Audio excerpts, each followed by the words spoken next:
नमस्कार, आदाब। मैं अनूप सोनी क्राइम पेट्रोल सतर्क के ब्लैक हेडलाइंस अध्याय के आज के एपिसोड में आप सबका स्वागत करता हूं।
कमलेश जी, हमें तो लगा था इस बार आप एएसआई बन ही जाएंगे, लेकिन प्रमोशन मिल गया किसी और। अरे भाई, जब हम पुलिस में भर्ती हुए थे ना, तभी हमको पता चल गया था ये पुलिस की नौकरी मतलब थैंकलेस काम है। हम ऐसा नहीं सोचते हैं। ये एएसआई बनने में जो है रिपोर्ट लिखने का झंझट है। हमारे लिए फील्ड का काम अच्छा है। फील्ड में जाना, लोगों की मदद करना, और उसके बाद ना हम शांति से रिटायर होना चाहते हैं और अपनी बीवी के साथ चैन की जिंदगी काटना चाहते हैं। अरे भाभी जी, बहुत लंबी उम्र है आपकी। अभी कमलेश जी आप ही के बारे में बात कर रहे थे। अच्छा, ये लीजिए आपका टिफिन। इधर रख दो। हाँ, और अंदर रख दो। दीदी, काहे के लिए परेशान होती हो रोज रोज? सुबह दे दिया करो ना हमको। सुबह सुबह हम जो टिफिन देते थे आपको, वो तो आप कभी खाते ही नहीं थे। कहते थे कि ठंडा खाया नहीं जाता है, इसलिए गर्मा गर्म लेके आते हैं। तुमको भी रोज काम पे जाना होता है, इतना लंबा आती हो, थक जाती होगी। अरे चिंता मत करो, हम आपसे बहुत जवान हैं। मतलब हम बूढ़े हैं? नहीं, हमने कब कहा कि आप बूढ़े हो गए हो। आप तो हमारे गब्बर है। हम चलते हैं, तुरंत खा लीजिएगा। जी मैम। आप भी लीजिए। अबे मियाँ बीवी की बातें सुनना अच्छी बात नहीं होती। आओ खाना खाते हैं। कमलेश जी, आप वो किस्मत वाले जो आपको इतना प्यार करने वाली पत्नी मिली। बेटा ट्रिक होती है, बीवी के लिए कभी कभी गिफ्ट लाया करो, बाहर ले जाया करो घुमाने के लिए। क्या मजाक मस्ती चलिए, चलने की तैयारी करो। कहाँ चलना है मनीष? मनीष सर, भूल गया? प्रमोशन हो गया है मेरा। जी सर। देख क्या रहे हो, मर्डर केस है। चलो। और चलो चलो चलो।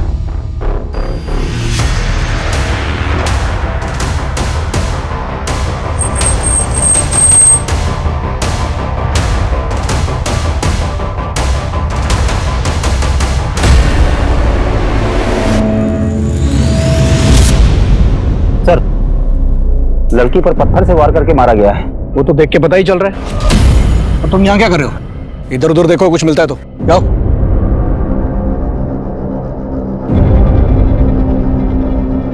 लगता है सर रेप भी हुआ है। वो तो पता चल ही रहा है, कपड़े फटे हुए हैं इसके। जी सर, मैं इधर देखता हूँ कुछ। और सर, आसपास कुछ भी काम का नहीं मिला है सर। सर जारी रखो और लड़की की पहचान जल्द से जल्द करने की कोशिश करो। सबके काम में डिसाइड करूं या फिर आपस में डिवाइड कर लोगे? हो जाएगा सर। गुड। और ये अपनी पर्सनल खर्च ना साइड में रखो, क्राइम की संजीदगी को समझो। ओके? वो लाश मिले 12 घंटे हो चुके थे, लेकिन उसकी पहचान का कोई क्लू नहीं मिला था। ये केस ऐसे रहस्यों में दबा था जो पुलिस की नींद उड़ाने वाले थे।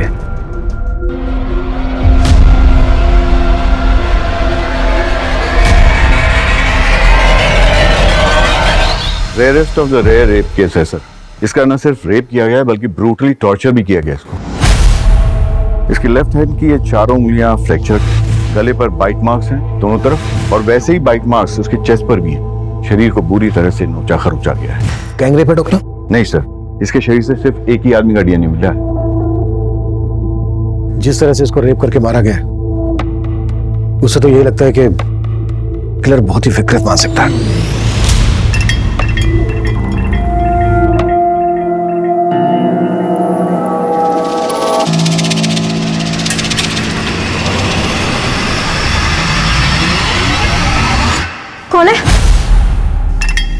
डर गई क्या? हाँ तुम पी के आए हो? अरे मैंने तो सोचा था तुम ड्यूटी पर हो गया, आज से नाइट शिफ्ट थी ना तुम्हारी। मेरे पीछे आशी करने से बाज नहीं आते तुम। तो तुम यही चेक करने के लिए आज रात ऑफिस ही नहीं गई? हाँ मुझे तुम्हारी तरह जासूसी करने का कोई शौक नहीं है। हाँ। अरे नाराज हो? बोला ना, पीने के बाद मुझे छुआ मत करो।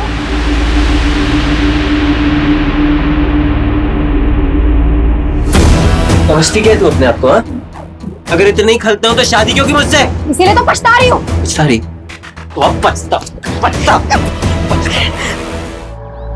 विक्रांत, क्या बात है, बड़ी फुर्सत में बैठे हो, कोई काम नहीं है क्या? रितु चाची, आप तो हमारे काम की हालत जानती है। प्रॉपर्टी में इतनी मंदी चल रही है कि सेल्स परचेस कुछ हो ही नहीं रही। अगर ऐसे ही चलता रहा ना तो दुकान का किराया निकालना मुश्किल हो जाएगा।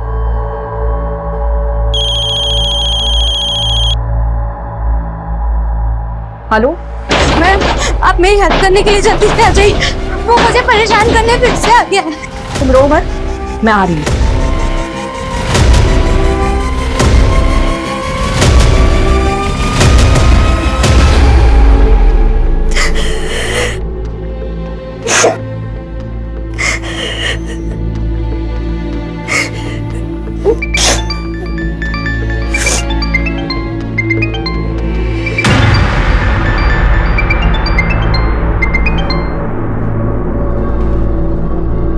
हेलो हेलो सलोनी, बोल क्यों नहीं रही हो? पैसों का इंतजाम नहीं हुआ क्या?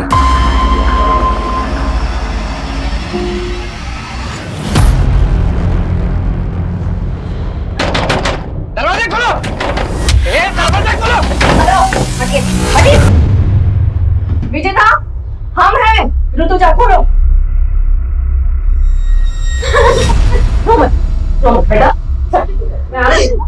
ए, नाटक मत कर, समझी ना? अब भी तुम्हें एक घर को छोड़कर जाना पड़ेगा। अरे ऐसा कैसे घर छोड़ना पड़ेगा? ये सारी गलती आपकी है। हमारी? जी। अरे ब्रोकरेज के लालच में आकर आप ऐसी किराया दर दी हमको, जिसका रेप हो चुका था। इस लड़की का रेप हुआ है तो इसमें इस बेचारी का क्या दोष? एक बात कान खुलकर सुन लीजिए, एग्रीमेंट के लॉकिंग टाइम तक आपने इसको जरा भी परेशान किया ना, अंदर करवा दूंगी। सर मैंने केस सेक्स ऑफेंडर्स को राउंड अप किया है, सबका रिमांड चालू है, लेकिन किसी ने मुंह नहीं खोला है। जब तक इस लड़की की पहचान नहीं पता चल जाती तब तक यह केस आगे नहीं बढ़ पाएगा। सर मैंने भी आसपास के थानों में पता किया, कहीं किसी लड़की की मिसिंग की कंप्लेंट नहीं हुई। तो हाथ पे हाथ रख के बैठ जाओ।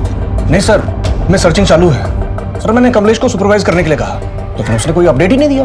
अगर वो अपडेट नहीं देगा तो तुम फोन करके उससे नहीं पूछोगे? नहीं सर, मैंने उसको फोन किया था, लेकिन सर उसने उठाया नहीं। हाँ कमलेश बोलो। सर मेघनगर के किराने वाले ने उस लड़की का फोटो आइडेंटिफाई किया। वो लड़की उसी की दुकान से राशन खरीदती और पास में ही अपने पति के साथ किराए पे रहती है। हम वहीं जा रहे हैं सर। तुरंत एड्रेस भेजो, हम भी वहीं पहुंचते हैं। किशोर गाड़ी निकलो। मनीष सर, जिन लोगों को राउंड अप किया उगलवाओ उनसे।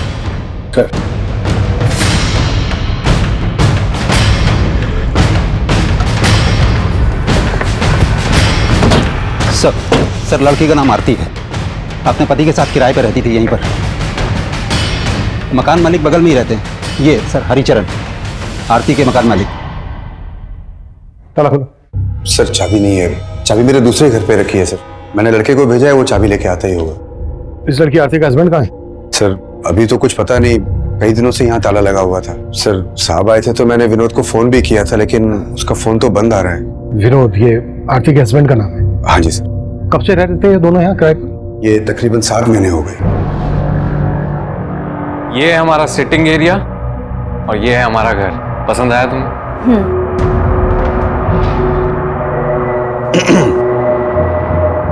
ये घर के एग्रीमेंट पेपर्स है, साइन कर लें। विनोद की पत्नी का इतनी बुरी तरह से रेप हुआ है, मर्डर हुआ है। विनोद गायब कहाँ है? उसका तो मुझे कोई आइडिया नहीं है सर। काम क्या करता था विनोद? विनोद कहता तो था कि मैं जॉब ढूंढ रहा हूँ, लेकिन वो दोनों बहुत ठाठ से रहते थे सर। देख करके कभी ऐसा लगा नहीं कि उनको कोई पैसों की कमी हो। आरती जल्दी करो, मूवी शुरू हो जाएगी। हमेशा लेट।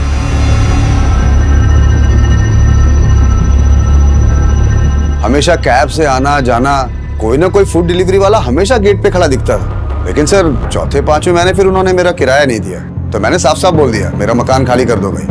तो आरती ने एक साथ 6 महीने का किराया मुझे दे दिया। पूरे 6 महीने के। जी। ये चोट कैसी लगी आपको? विनोद से कोई झगड़ा हुआ था क्या? नहीं, वो सर मुझे पूरा यकीन है वो कुछ छुपा रही थी। क्या छुपा रही होगी? Any idea? सर अब आइडिया तो नहीं है, लेकिन उनके रिश्ते अब पहले जैसे नहीं रहे थे। रोज घर से मारपीट की आवाजें आती रहती थी। मुझे पूरा यकीन है कि विनोद आरती पे हाथ उठाने लग गया था। ये कहाँ के रहने वाले थे दोनों? सर सर वो एग्रीमेंट जो है मेरे पास, उसमें पूरा डिटेल एड्रेस मिल जाएगा सर उनका। एग्रीमेंट से सारी डिटेल्स ले लो, एड्रेस, दोनों के फोन नंबर। सर चाबी।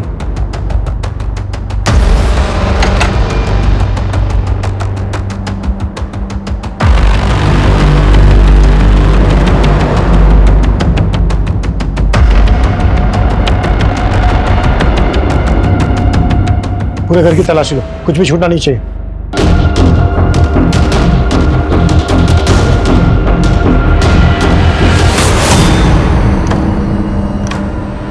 सर सर कहीं ऐसा तो नहीं कि आरती के पति ने उसका यहाँ पर मर्डर किया हो और फिर लाश जंगल में ले जाके डंप कर दी? लेकिन लड़की के साथ इतना ब्रूटल रेप हुआ, वो यही हुआ होगा। किशोर, ये ब्लड सैंपल फोरेंसिक को भिजवा, पता करो कि ये ब्लड आरती का ही है। गुड जॉब कमलेश, तुमने काफी जल्दी लड़की की पहचान पता कर ली। सर ये एग्रीमेंट आरती के पति विनोद के नेटिव एड्रेस। हो सकता है विनोद यहीं जाकर छुपा हो, चल के पता करते हैं। किशोर, तुम आरती और विनोद के बारे में पता करो, क्या वाकई में उनका रिश्ता इस हद तक पहुंच गया था कि विनोद ने अपनी पत्नी के साथ इतनी बुरी तरह से रेप किया, मर्डर किया, या फिर कहानी कुछ और है?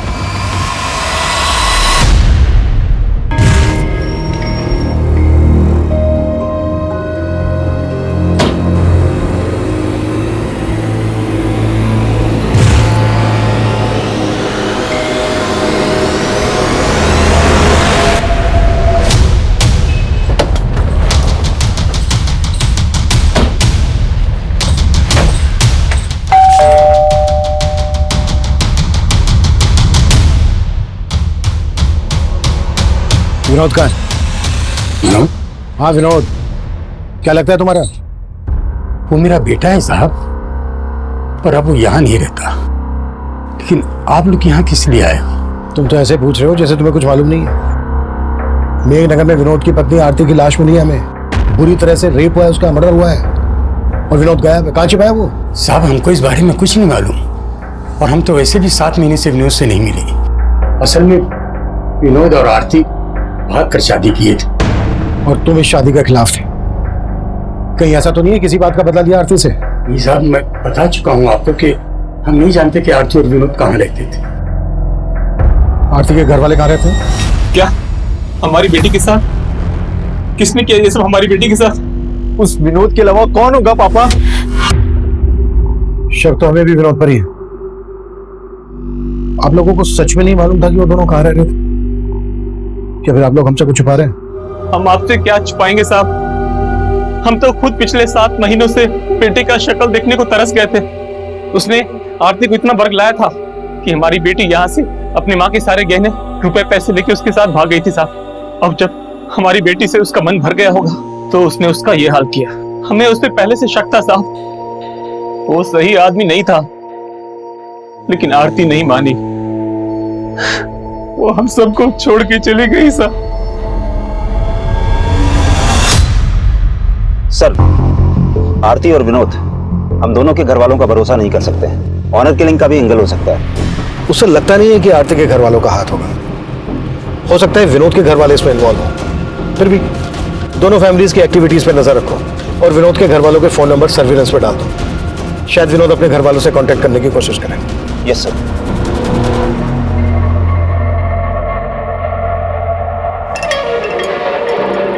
आकाश, ये तुमने ठीक नहीं किया।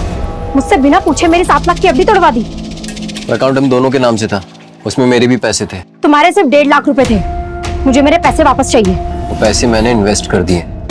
क्या मुझसे बिना पूछे मेरे पैसे इन्वेस्ट कर दिए? तो तुम मुझसे सब कुछ पूछ कर करती हो क्या? मुझे तुमसे बहस करने की जरूरत नहीं है, मुझे मेरे पैसे वापस चाहिए तुरंत। मैंने बोला ना तुमसे, वो पैसे मैंने इन्वेस्ट कर दिए हैं। कहाँ इन्वेस्ट कर दिए पैसे?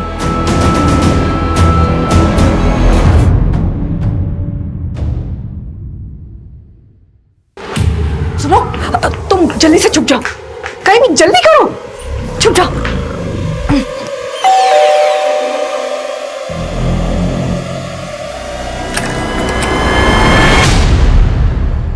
ऋतुजा, मुझे दोबारा से जाना है, जल्दी से कुछ खाने को दे दो। अरे अभी तो आए और अभी जाने की बात कर रहे हो? अरे एक केस के सिलसिले में जाना है, मुश्किल केस है थोड़ा सा, अगर ध्यान नहीं दिया तो कोई बेगुनाह फंस सकता है।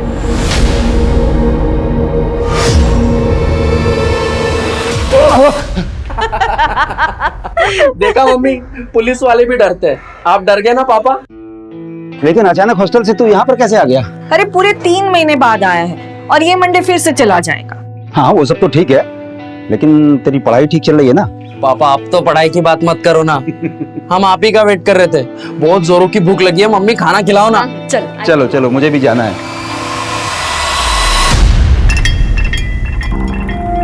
तो तुम मेरा पीछा कर रहे हो?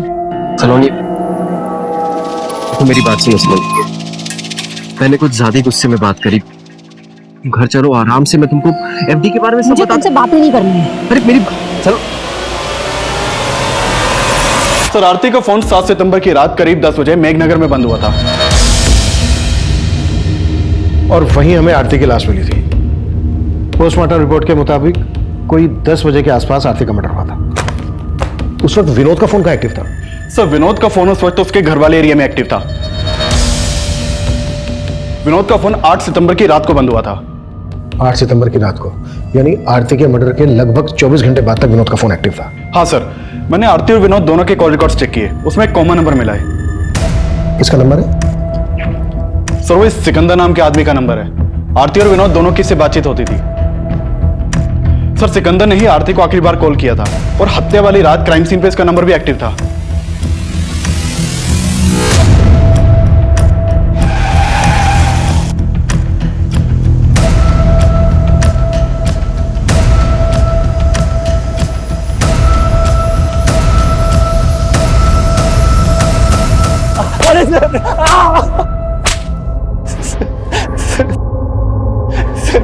सर, मैं सच कह रहा हूं, मैंने आरती के साथ कुछ नहीं किया।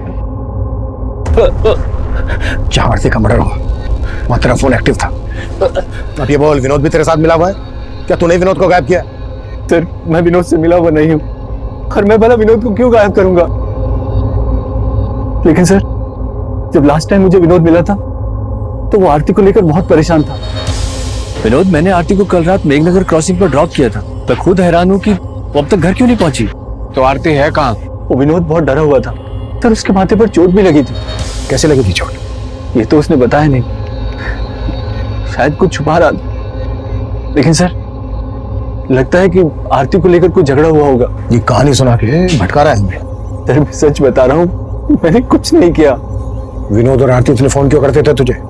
सर, वो विनोद मेरे गैराज में जॉब करता था। माना, विनोद तेरे गैराज में जॉब करता था इसलिए तुझे फोन करता था, पर उसकी पत्नी आरती क्यों फोन करती थी तुझे? सर, वो भी जॉब ढूंढ रही थी और विनोद ने ही मुझे उससे मिलवाया था। सर, ये मेरी वाइफ है आरती, ये भी जॉब करना चाहती है। आपके तो बहुत सारे कॉन्टेक्ट्स हैं ना, इसको भी कहीं पे जॉब पे लगवा दीजिए ना। वो आरती के लिए जॉब ढूंढ रहा था या फिर तेरी बुरी नजर थी उस पर? क्या किया तूने उसके साथ? सर, मेरा विश्वास कीजिए, मैंने आरती के साथ कुछ नहीं किया। उस रात भी वो मुझे रास्ते पर मिल गई थी। वो घर जाने के लिए ऑटो ढूंढ रही थी तो मैंने उसे मेघनगर क्रॉसिंग पर ड्रॉप किया था।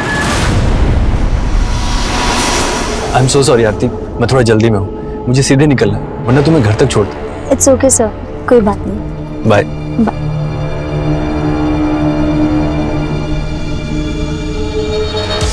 उसके बाद क्या हुआ मुझे कुछ नहीं पता सर। ये कहानी बनाना बंद कर, 5 मिनट के बाद सब उठेगा।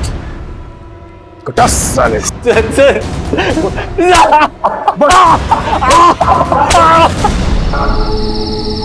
ऑटो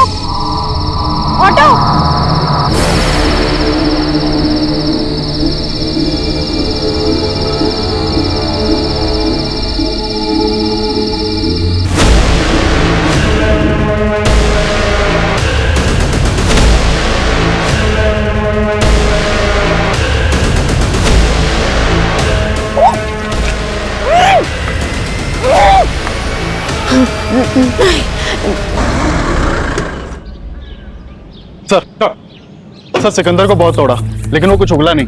डीएनए लो। और आरती की बॉडी से जो मेरे रजिस्टर डीएनए मिला, मैच करो। सर विनोद पर क्या लीड है? सर उसके फादर का फोन सर्विलेंस पे, लेकिन कुछ भी सस्पिशियस नहीं मिला। हो सकता है विनोद कहाँ गायब है ये सिकंदर जानता हूँ। एक काम करो, सिकंदर को जाने दो और नजर रखो उस पर। सर मनीष, सर सिकंदर बोल रहा था कि जब विनोद उसके पास आरती को पूछने आया था तो विनोद के सर पे चोट लगी। आरती के घर से जो हमें ब्लड मिला है चेक किया, आरती का ही है। सर वो कमलेश देख। सर मैं देख। बेटर। सर ब्लड की फॉरेंसिक रिपोर्ट आ गई है। आरती के घर जो खून के धब्बे मिले थे वो आरती के ब्लड ग्रुप से मैच नहीं कर रहे हैं। विनोद पर क्या रिपोर्ट है? सर विनोद की तो कोई लीड नहीं मिली, लेकिन मैंने आरती के घर वालों की एक्टिविटीज चेक की। जिस दिन आरती की हत्या हुई थी उस दिन आरती के फादर और उसका भाई, इन दोनों का फोन आरती के घर वाले एरिया में एक्टिव था। यानी कि उस दिन मेघनगर आए थे और इन्होंने हमसे झूठ बोला कि इनको मालूम नहीं था आरती और विनोद कहाँ रहते। एक टीम भेजो दोनों को उठाने के लिए। सर कंट्रोल रूम से फोन आया था, जैविकपुरा में एक और लड़की की लाश मिली है।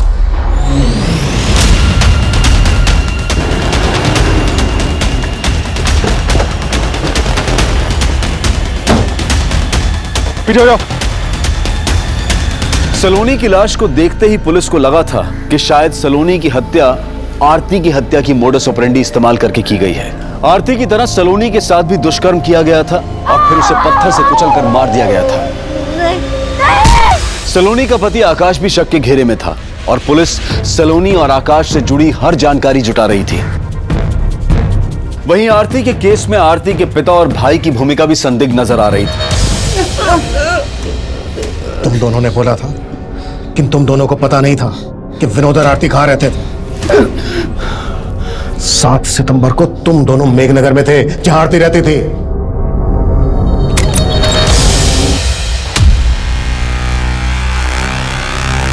अंदर देखो। आरती, आरती। पापा अंदर भी नहीं है आरती। कहाँ है आरती? आरती नहीं है यहाँ पापा।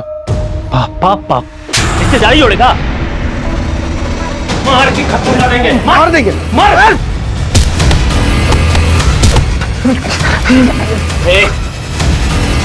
कहाँ है हमारी बेटी? मुझे नहीं मालूम है। ये नहीं मानेगा ये। फोन कहाँ है इसका? आरती का नंबर होगा। आरती तू कहाँ है बेटा? पापा। आरती, आरती बता। साले हम लोग घबरा गए थे और हम दोनों वहां से चले गए थे साहब। ऐसे नहीं उगलेंगे दोनों। कटस! इन पैसे भरोसा नहीं कर सकते। इनका भी डीएनए लो और एपिस्ट के डीएनए से मैच करवाओ। हाँ मनीष बोलो। सर ये सलोनी और आकाश की आपस में बनती नहीं थी। पड़ोसियों ने कहा कि वो आपस में काफी झगड़ा करते थे और उसी की एक कुलीग ने कहा कि वो तो अपने पति से डाइवोर्स लेने तक की बातें कर रही थी। सर ये क्या बोल रहे हैं आप? सर झगड़े किन मियां बीवी के बीच में नहीं होते। ड्रामा बंद करिए, सब पता है हमें। सलोनी की हत्या से 3 दिन पहले तूने तेरी और सलोनी की 7 लाख की एफडी तोड़वाई थी। और क्या क्या किया तूने, अब ये तू हमें बता। सर मैं सच कह रहा हूँ, मैंने कुछ नहीं किया। जरूर इस सब में उसके चाचा का हाथ है। वो उससे 12 लाख रुपए मांगकर उसको टॉर्चर कर रहे थे सर। क्या? जी सर, सलोनी के पेरेंट्स की डेथ के बाद सलोनी के चाचा ने उसके घर पर कब्जा कर लिया था और उसे 12 लाख की मांग कर रहे थे कि अगर वो 12 लाख रुपए दे दे तो वो घर छोड़ देंगे। और सलोनी पैसा देने के लिए तैयार भी हो गई थी, इसलिए मैंने वो एफडी तोड़वाई थी सर। मुझे तुमसे बहस करने की जरूरत नहीं है, मुझे मेरे पैसे वापस चाहिए तुरंत। मैंने बोला ना तुमसे, वो पैसे मैंने इन्वेस्ट कर दिए हैं। देखो आकाश, प्लीज मुझे मेरे पैसे वापस कर दो। मुझे चाचा को 12 लाख रुपए का इंतजाम करके देना है। वो तुम्हारा अपना घर है, अपने घर के लिए तुम 12 लाख क्यों दोगी? वो पैसे तो मैंने बचा लिए, लेकिन बाद में मैंने चेक किया तो घर से सलोनी के गहने गायब थे। घर से सलोनी के गहने गायब, और ये बात तू हमें अब बता रहा है? सर मैंने कल रात में ही चेक किया था। अरे रितुजा जी आइए आइए। दरअसल हम आप ही के बारे में इनसे बात कर रहे थे। अच्छा हाय विष्णु। नमस्ते, बैठिए। Nice to meet you. वैसे विक्रांत भाई आपके बारे में बड़ी तारीफ कर रहे थे। अच्छा दरअसल वो अपना दफ्तरगंज वाला एरिया है ना, वहाँ की जमीन इन्हें पसंद है, खरीदना चाहते हैं। बस इनकी एक छोटी सी डिमांड है। डिमांड? जी, और वो डिमांड सिर्फ आप ही पूरी कर सकती हैं। लेकिन आपकी डिमांड क्या है?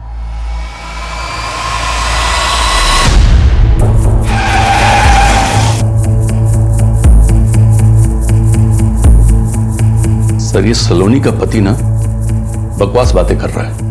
लेकिन ये घर तो सलोनी के पिता के नाम पे था ना, तो उनके मरने के बाद लीगली ये घर सलोनी का होगा। आप यहाँ क्या कर रहे हैं? मैं यहाँ क्या कर रहा हूँ? अरे हम यहाँ पे रह रहे हैं, इसका मतलब ये नहीं है कि हमने कब्जा कर लिया है। लेकिन सलोनी के ना रहने से कब्जा तो आप ही का होगा ना। सर, आपके कहने का मतलब क्या है कि हमने सलोनी का हत्या करवा दिया? ऐसा हो भी सकता है। वैसे सलोनी से 12 लाख किस बात के मांग रहे थे आप? सर, सलोनी के पिता की तबीयत हमेशा खराब रहती थी और उनकी बीमारी का सारा खर्च हमने उठाया था, और इसीलिए मैं सलोनी को बार बार फोन करके ये बताया करता था कि मेरे 12 लाख मुझे लौटा दो और ये घर का कब्जा ले लो, और वो तैयार भी थी मुझे पैसे देने के लिए। लेकिन उसका पति ना, मैं जानता हूं, वही उलूल जुलूल की बातें आप लोगों के कान में फूंक रहा है। उसका हिसाब हम कर लेंगे। आपको हमारे साथ चलना होगा, आपका भी डीएनए होना है। मेरा? सर, सलोनी का पोस्टमार्टम रिपोर्ट मैंने बहुत ही क्लोजली एग्जामिन किया है, और आरती और सलोनी के दोनों की हत्या में एक ही जैसी सिमिलैरिटीज हैं। जैसे सर पे पत्थर मार करके इनकी हत्या की गई, उसके अलावा लेफ्ट हैंड की चारों उंगलियां फ्रैक्चर, और फिर ये गर्दन पर बाइट मार्क्स। डॉक्टर, सलोनी की बॉडी पे जो रेपिस्ट का डीएनए मिला है, वो डीएनए आरती की बॉडी पे मिले डीएनए से मैच करता है क्या? सर, वो तो डीएनए रिपोर्ट आने के बाद ही क्लियर हो पाएगी। और मेरा मानना है सर कि दोनों का रेपिस्ट और कातिल एक ही आदमी है। वो इसलिए क्योंकि अगर आप गौर से देखें तो इन दोनों के गर्दन पे जो बाइट मार्क्स हैं बिल्कुल एक जैसे हैं। इसका मतलब आरती के रेप और मर्डर के लिए हम जिन लोगों पर शक कर रहे हैं वही सलोनी के रेप और मर्डर के सस्पेक्ट है। कमलेश सर, चेक करो, ये आरती और सलोनी एक दूसरे को जानती थी क्या? इन दोनों में कुछ कॉमन कनेक्शन है क्या?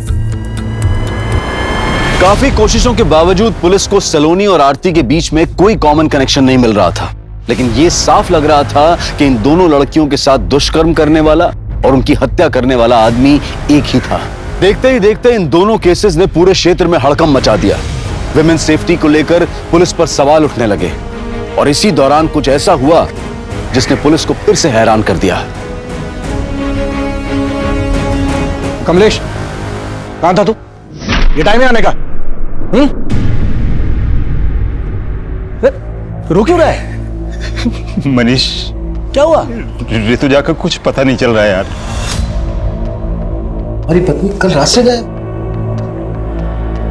कैसे? कमलेश, कुछ मालूम नहीं चल रहा है सर। रोज की तरह रात को घर पहुंचा तो ऋतुजा घर पर नहीं थी सर। नॉर्मली 6-7 बजे तक घर पहुंच जाती है। इधर हमने इंतजार किया लेकिन वो आई नहीं। फिर हमने उसके पार्टनर विक्रांत को फोन लगाया सर। विक्रांत, ऋतुजा अभी तक घर नहीं पहुंची है, तुमसे कुछ बोल के गई है क्या? वो तो शाम को 5:30-6 बजे के आसपास ही दुकान से निकल गई है। सर, रात भर ढूंढते रहे लेकिन कुछ। कमलेश, ये बात तुमने हमें रात ही क्यों नहीं बताई? सर, हमें लग रहा था कि मिल जाएगी, लेकिन अब कुछ समझ में नहीं आ रहा है सर। कमलेश, हिम्मत रखो, हम ढूंढ लेंगे तुम्हारी पत्नी ऋतुजा को। सर,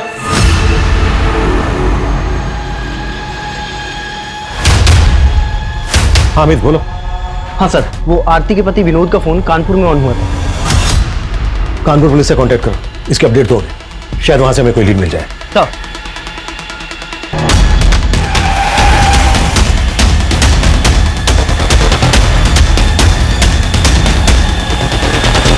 ऋतुजा जी को लेकर मैं खुद परेशान हूं सर।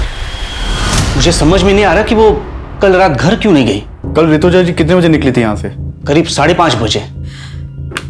विक्रांत, वो राजीव नगर वाला घर अगले महीने खाली हो रहा है, तो उसके लिए किराएदार ढूंढना है। हम चलते हैं, बाकी की बात सुबह करेंगे। और उन्होंने आपको बताया था कि वो कहाँ जा रही हैं? नहीं सर, बताया तो नहीं था, लेकिन मुझे तो लगा कि वो घर ही गई होंगी। आपको किसी पे शक है? शक तो नहीं है सर, लेकिन हाँ, एक बात थी जो मैं कमलेश जी को फोन पे बताना भूल गया। कैसी बात? सर, कल एक विष्णु नाम का आदमी आया था। हमारा दफ्तरगंज वाला एरिया है, वहां की जमीन खरीदनी थी उसे, लेकिन उसकी एक डिमांड थी जो रितुजा जी को पसंद नहीं आई। आपकी डिमांड क्या है? एक्चुअली रितुजा जी, वो जो जमीन है उसके एकदम पास एक छोटी सी जमीन का टुकड़ा है जहाँ पे कुछ झुग्गी झोपड़ियां भी है। मैं चाहता हूँ कि वो जमीन का टुकड़ा हमें मिले। वो जमीन उन आदिवासियों की है, आपको कैसे मिल सकती है? तो उनको कुछ पैसे दे देंगे ना, इसमें कौन सी बड़ी बात है। देखिए, हमें वो जमीन का टुकड़ा चाहिए और हम जानते हैं कि वो काम सिर्फ आप करवा सकती हैं। वैसे भी आपके पति तो। उठ जाइए, उठ जाइए और निकलिए यहाँ से। आप बदतमीजी कर रही हैं। तो क्या हाथ उठा के बात करें? रितुजा जी ने जिस तरह उसे भगा दिया, हो सकता है उसी ने उसका बदला लिया हो। कौन था ये आदमी? इसका कुछ नाम एड्रेस मालूम है आपको? हाँ सर, बताएं। सर, कमलेश जी की बीवी रितुजा का फोन कल रात हरिनगर एरिया में बंद हुआ था। कमलेश से पूछो कि हरिनगर में उसकी जान पहचान वाला कोई रहता है क्या? सर, हमने कमलेश जी से बात की है, उनका कहना है कि वहां उनका ऐसा कोई भी नहीं रहता जहां रितुजा जा सके। तो पूरे हरिनगर में अच्छे से पूछताछ करो। सर, एक तरफ हेड कांस्टेबल कमलेश की पत्नी ऋतुजा की तलाश की जा रही थी, तो विनोद को भी एक प्राइम सस्पेक्ट मानकर ढूंढा जा रहा था। दोनों क्राइम सीन्स के एरिया के आसपास मौजूद कई सीसीटीवी फुटेजेस को लगातार खंगाला जा रहा था। वहीं ऋतुजा के पार्टनर विक्रांत के बयान के आधार पर अब विष्णु बिष्ट को भी तलब किया गया। सर, रितुजा जी ने जब मना किया तो मैंने बात वहीं खत्म कर दी। बात खत्म नहीं हुई। रितुजा ने जलील करके निकाला था तुझे, बुरा तो लगा? सर, लगा था, लेकिन मैं वहां पे अपनी मर्जी से नहीं गया था। मुझे विक्रांत ने फोन करके बुलाया था। विक्रांत ने? जी। उन्होंने कहा था कि रितुजा मेरा काम करवा देगी, लेकिन उसने तो उसके मुंह के सामने ही मना कर दिया। फिर मैं वहां से चला गया। सर, हरिनगर के जंगल में कमलेश की बीवी रितुजा की लाश मिली है।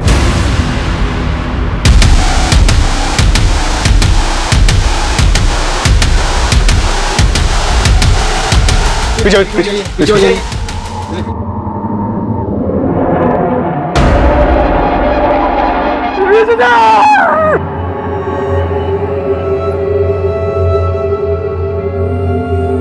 हमने कब कहा कि आप बूढ़े हो गए हो?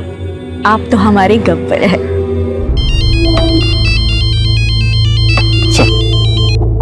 हेलो, ठीक है सर, विनोद कानपुर में पकड़ा गया है।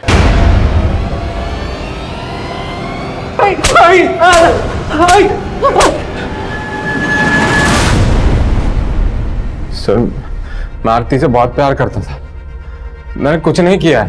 फिर भागा क्यों था? सर, मैं डर गया था।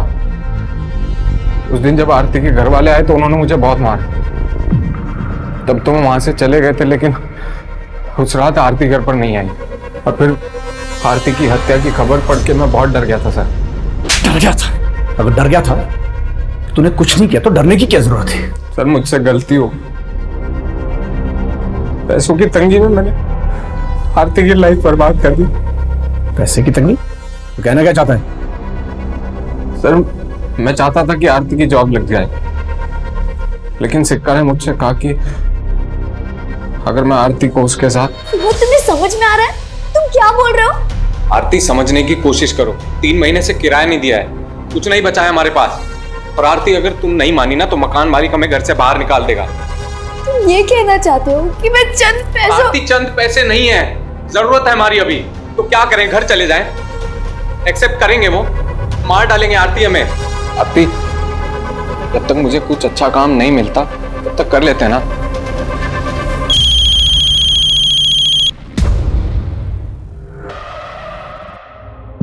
हेलो आरती, तू कहाँ है बेटा? पापा। आरती, आरती बता सामने।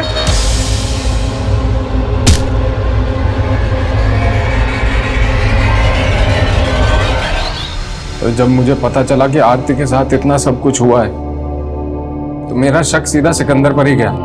लेकिन अगर मैं आपको उसके बारे में बताता, मुझे ये भी बताना पड़ता कि आरती को वहां पर क्यों बेचता था। अपनी बीवी से धंधा करवाता है और बोलता है भरोसा करो। तोड़ साले को। सर, मैं मानता हूँ कि मैं आरती के साथ रिश्ता रख के विनोद को पैसे देता था, लेकिन सर उस रात मैंने आरती को मेघनगर क्रॉसिंग पे ड्रॉप कर दिया था।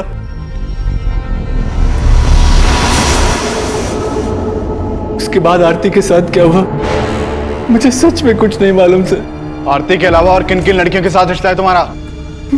बहुत सी लड़कियों के साथ, लेकिन सर मैंने किसी को मारा नहीं सच। ये सलोनी है, इसके साथ भी तुम्हारा रिश्ता था? नहीं सर, मैं इसे नहीं जानता। कमलेश, तुम्हें विक्रांत पर शक नहीं है? नहीं सर, ऋतुजा ने कभी विक्रांत के बारे में ऐसा कुछ बताया नहीं। विष्णु ने हमें बताया कि उसने विक्रांत के कहने पर ही दफ्तरगंज की ट्रैवल एरिया वाली जमीन खाली करवा के खरीदने की डिमांड रखी थी। हो सकता है ऋतुजा का मना करना विक्रांत को बुरा लगा हो और विक्रांत ने ही ऋतुजा का रेप और मर्डर किया हो, बाकी दोनों मर्डर्स का एमओ इस्तेमाल कर। हमारी तो कुछ समझ में नहीं आ रहा है सर।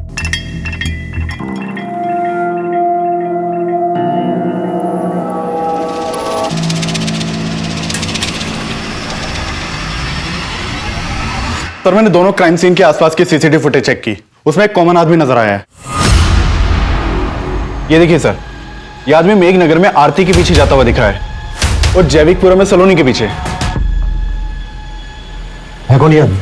सर खबरियों से पता लगवाया मैंने, ये एक चरसी है, नशे के लिए चोरी लूट करता है, हमने इसे उठवा लिया है।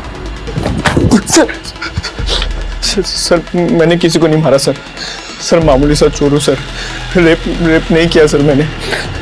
सर मैंने कुछ नहीं किया सर। कुत्ता सर नहीं सर वो चरसी भी कुछ नहीं उगल रहा है।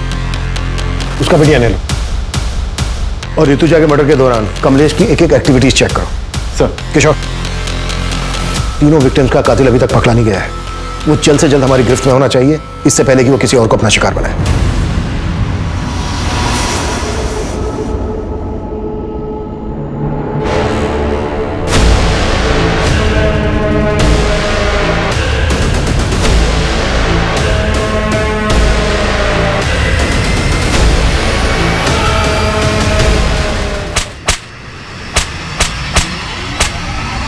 सर वो दोनों लड़के को सर मैंने ही मारा है सर।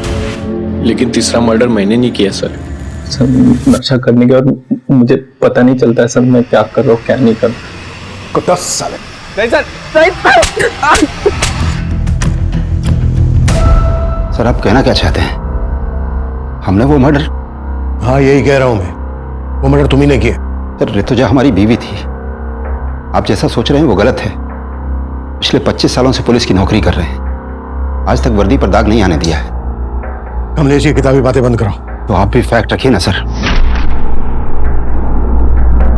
हमें फंसाने की साजिश हो रही है सर। कैसे साजिश? जो भी कहना चाह रहे हो खुल के बोलो। हम कुछ नहीं कहना चाहते सर। अगर आपको लगता है कि हम कातिल हैं तो प्रूव करके दिखाइए।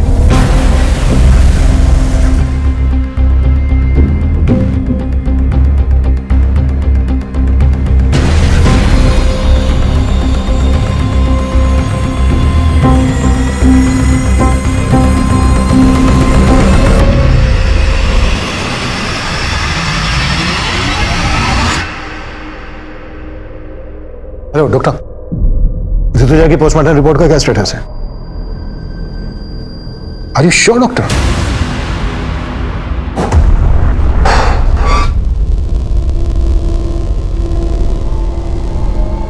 सर क्या है ये सब? इतने सालों काम करने की तुम प्रूव करने की बात कर रहे थे ना, अब हम प्रूफ के साथ आए हैं। कहना क्या चाहते हैं आप? वो ये कि तुम्हारी पत्नी ऋतुजा की बॉडी पे जो खरोंच के निशान मिले हैं वो आरती और सलोनी की बॉडी पे मिले खरोंच के निशान के जैसे तो हैं, लेकिन एक ही आदमी ने नहीं बनाए। हाँ, कुछ समझा नहीं। ऋतुजा की बॉडी पर खरोंच के निशान पर्पसली बनाए गए। आरती और सलोनी की बॉडी पर जो खरोंच के निशान मिले हैं वो तब बने जब वो जिंदा थी। अभी बात हुई मेरी डॉक्टर से, डॉक्टर का कहना है कि ऋतुजा के गले पे जो बाइट मार्क है वो आरती और सलोनी के गले पे मिले बाइट मार्क से बिल्कुल अलग है, मतलब अलग आदमी का है। डॉक्टर ने यह भी बताया कि ऋतुजा का रेप नहीं हुआ था, जबकि आरती और सलोनी का रेप हुआ था।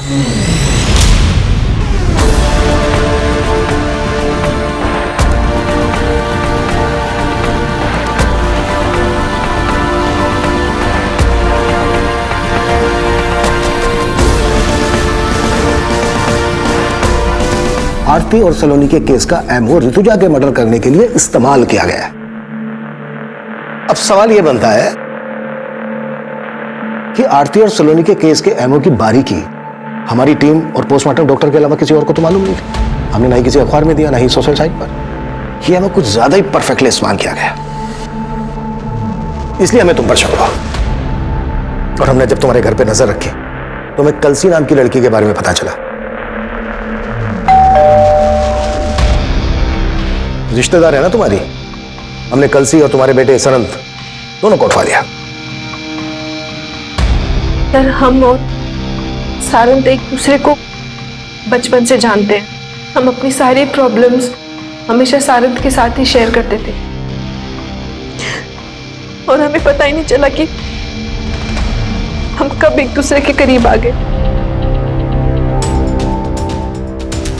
तुम दोनों तो कजन हो ना, फिर भी। सर, हमसे एक बार भूल हो गई थी। हमने सोचा दोबारा ऐसा नहीं करेंगे, लेकिन ऐसा नहीं हो पाया सर। मैं उस वीकेंड पे हॉस्टल से सीधा घर पे आया था और मम्मी पापा के एब्सेंस में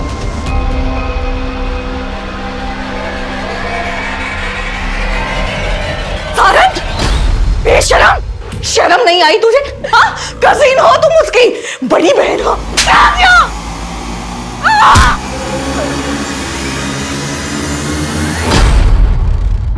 हम डर गए थे सर, और पापा को बताने के अलावा हमारे पास और कोई चारा नहीं था। हमने पापा को कॉल किया सर। हेलो पापा। क्या हुआ मम्मी को? पापा, मम्मी। ऋतुजा, क्या हुआ है? सच सच बताओ क्या हुआ है? दोनों लोग तुम सच सच बताओ क्या हुआ है? क्या हुआ है? मुझे माफ कर दो पापा।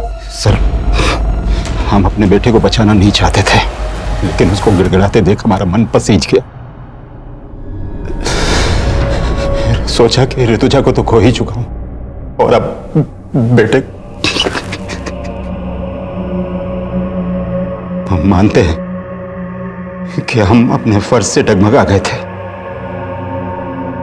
सर, पर हम बेबस थे। बेबस थे साहब। आरती और सलोनी वो बेबस पीड़िताएं थीं जिनके अपनों ने कभी उनका साथ नहीं दिया।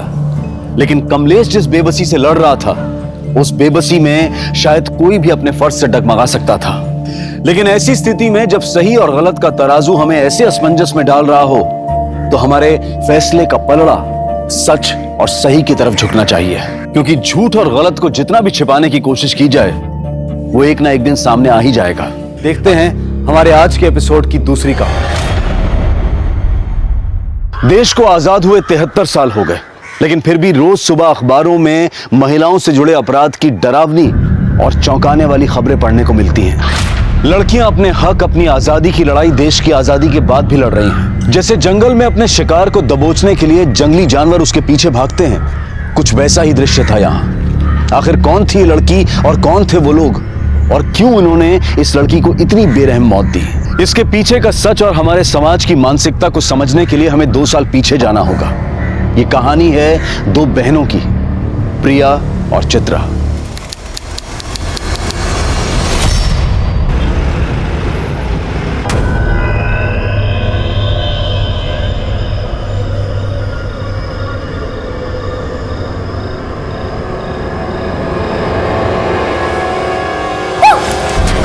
किसका वीडियो देख रही है ताई? जीजू का वीडियो? नहीं नहीं नहीं नहीं कुछ नहीं। रुक रुक रुक रुक। अरे देख तेरी आंखों के नीचे डार्क सर्कल्स। लगता है जीजू तुझे पूरी रात सोने नहीं देते। चल ये सारी बातें छोड़, वैसे आज तक तेरे और जीजू के बीच में क्या क्या हुआ है? अरे बता ना ताई, बता ना। प्रिया, सच बताऊं? हाँ बता। इधर आ मेरे साथ। तेरे जीजू और मेरे बीच आज तक कुछ भी नहीं हुआ है, बल्कि वो तो रात भर कमरे में आते ही नहीं है। अकेले कमरे में सोती हूँ। ताई देख, तू बुरा मत मान, मुझे ना जीजू का बर्ताव थोड़ा ठीक नहीं लग रहा। हो सकता है उनका कोई अफेयर हो। तू ना जीजू पे नजर रख।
किसने कहा दबाने के लिए? हाँ?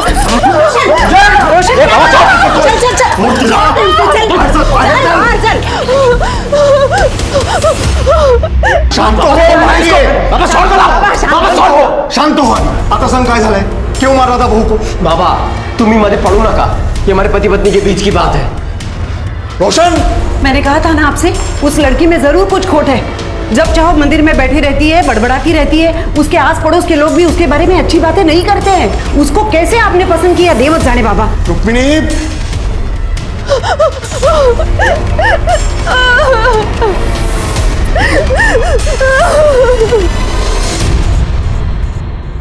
वहिनी भाजी आणली बाजारातून भाजी आणली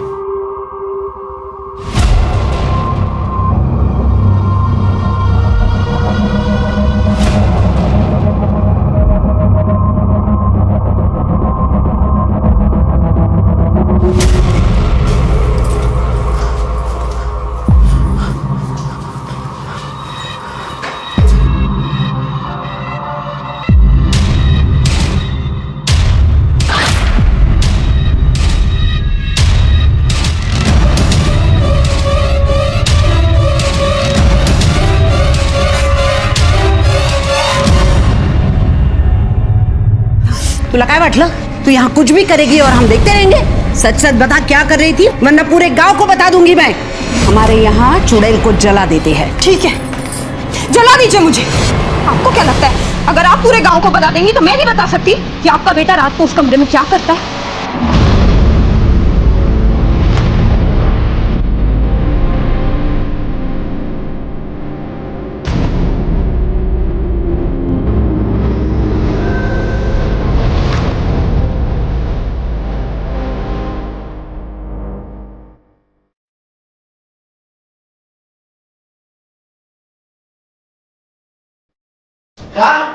चित्रा कहाँ है तू चित्रा कहाँ है थी शमशान में तुझे अगर किसी ने ऐसा देख लिया ना तो लोग क्या करेंगे कल इसके ससुराल वाले इसे ले जाने आएंगे तब क्या करेंगे हम लोग बाबा मैं कहीं नहीं जाऊंगी यहीं रहूंगी बेटा मेरी बात सुन आए कहाँ से बेटा किसी को नहीं छोड़ूंगी सबको सबक सिखाऊंगी क्या कर रहे हो मगज पसंद बोल तो तुला कळत देगा तेरी शादी में कितना खर्चा हुआ मालूम है तुझे दहेज में कितना पैसा दिया मालूम है तुझे को मेरे सर पर कितना कर्जा हुआ है कम से कम इस बात का तो लिहाज कर सुन प्रिया की शादी होनी है अगर तू ऐसा करेंगे तो उसकी शादी कैसे हो पाएगी आप दोनों समझ क्यों नहीं रहे हो नहीं जाना मुझे वहां वो रोशन बिल्कुल अच्छा लड़का नहीं है मैं खुश नहीं हूँ वहां मैं नहीं जाऊंगी चित्रा चित्रा आओ वो कृष्णा जी और रुक्मिणी जी को बुला लो हो आता तेच केलं पाहिजे कारण चित्रा काय ऐकत नाही आपलं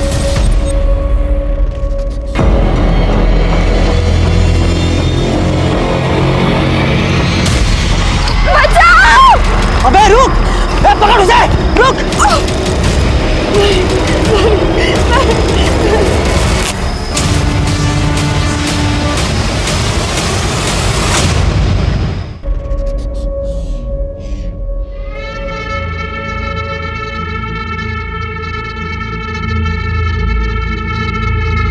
चित्रा बेटी चित्रा बेटी मेरी बात सुनो अब गुस्सा छोड़ दो छोड़ दो मुझे सुना नहीं क्या हुआ चित्रा बेटा सुनो छोड़ मुझे क्या कर रही हो तुम क्या कर रही हो तुम चित्रा ये क्या है ये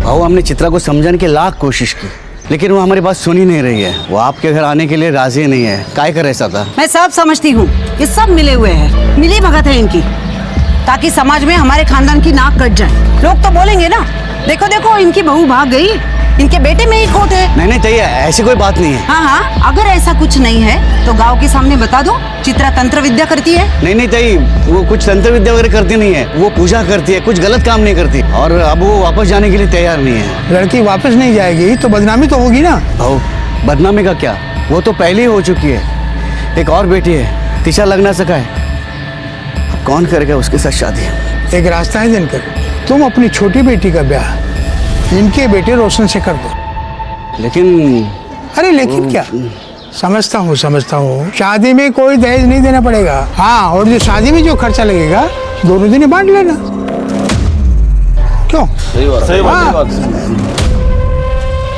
हो आम्हाला चालेल. ठीक आहे, जशी तुमची इच्छा. बस मानता हो गई.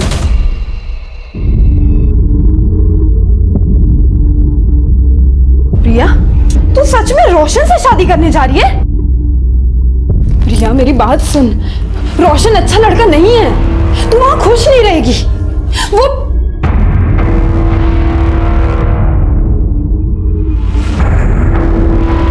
हाँ तो सही है.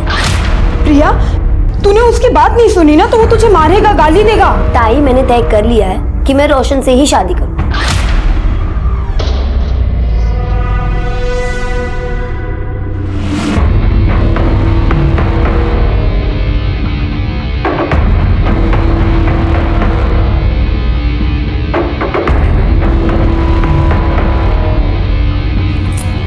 ताई, क्या कर रही है तू? चुप रह. और ऐसे रोज एक चुटकी बबूत पानी में मिलाकर पीना. हाँ, इससे वो तुझे मार नहीं पाएगा. क्या बोल रही है ताई? हंसती क्या है? हाँ, जो कह रही हूँ ना वो सुन. और ये रख. ठीक है ताई. हंसती है.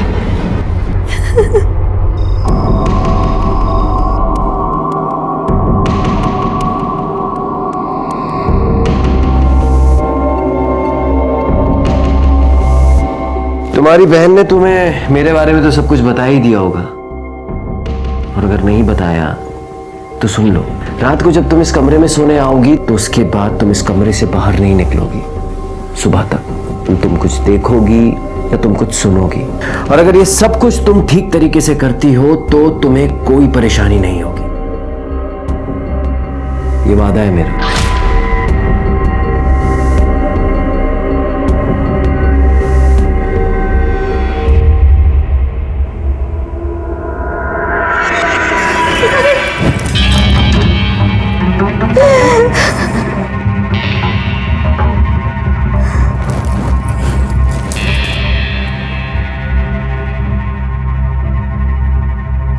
चिंता मत करो, मैं कल भी तुम्हारी थी, आज भी तुम्हारी हूँ और कल भी तुम्हारी ही रहूंगी.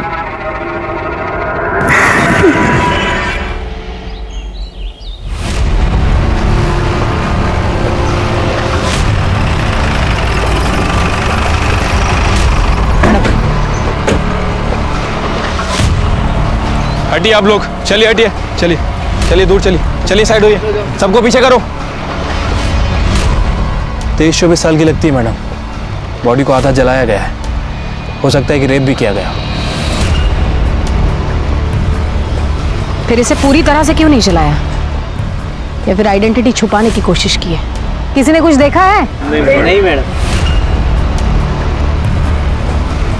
शिरके, इस पूरे इलाके में बस एक ही घर है.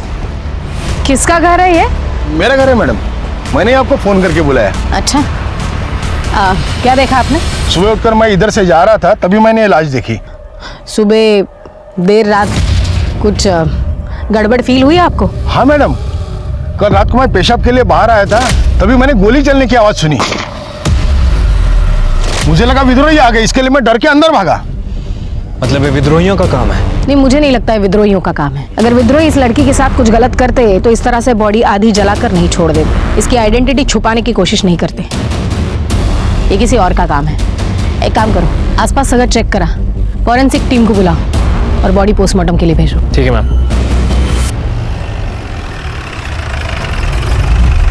सर जवाब दीजिए. सर जवाब दीजिए. सर ये कहीं एक और रेप केस तो नहीं? शहर इतना असुरक्षित क्यों होता जा रहा है? आखिर पुलिस कुछ कर क्यों नहीं रही है? जवाब दीजिए सर. देखिए, इस केस की जांच के लिए मुझे भी भेजा गया है. जांच होगी और जैसे हमें कुछ डिटेल्स पता चलेंगी हम आपके साथ शेयर करेंगे. सर, आपने कहा कि आप स्पेशल इस केस के लिए आए और आपके पास कोई डिटेल नहीं है. इसे आपकी लापरवाही समझे या कोई कैजुअल एटीट्यूड? ये इतना बड़ा केस हो, आपको कैजुअल लगता है? कैजुअल लगता है आपको? आप लोग अपना काम कीजिए, मुझे अपना काम करने दीजिए. चलिए हटिए. सर जवाब दीजिए. सर जवाब दीजिए. जनता की सुरक्षा करने वाले इतने लापरवाह क्यों हो चुके हैं? ये सवाल बहुत जरूरी हो चुका है. बॉडी की पहचान हुई? नहीं सर, बॉडी का चेहरा बहुत बुरी तरह से जल चुका है और बॉडी पर ऐसा कोई निशान नहीं है जिससे उसकी शिनाख्त हो सके. लेकिन सर, आसपास के सभी पुलिस स्टेशन में मिसिंग की कंप्लेंट है या नहीं चेक करने के लिए मैंने शिंदे को भेजा है. वैसे जलाने के लिए इस्तेमाल क्या किया है, पेट्रोल या kerosene? I think petrol. Forensic report से कंफर्म हो जाएगा. मैं coming sir. Sir postmortem report आइए. सर रेप केस है, पहले रेप और फिर जलाया।